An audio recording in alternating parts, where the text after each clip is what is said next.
da su razumeli, da li će da im to daju ili neće, to ćemo vidjeti. Vi mislite, neko koji je toliko iskusan na tom Ja se nadam da im neće to dati, a ako im daju, mi ćemo da imamo spreman odgovor.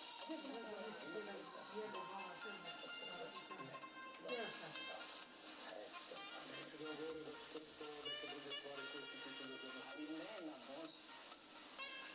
Pa ne na Božić i na Božić i ne priča o oružju, a ovo sam pričali o biznesu. Pa ne nešto drugo ekonomije. Drugo ekonomije, da. Hoćete da razmislite još dje? Neću da razmislim zato što sam dobro razmislio pre nego što sam odgovorio. Da. Recite mi što se... Moja postava Srbije će bude bezbedna i zaštićena zemlja. Srbija želi mir, nikoga ne želi da ugrožava, nikada neće nikoga da ugrožava, ali građani Srbije biće apsolutno zaštićeni. I nećemo više pračkom da idemo na novačke avione kao što smo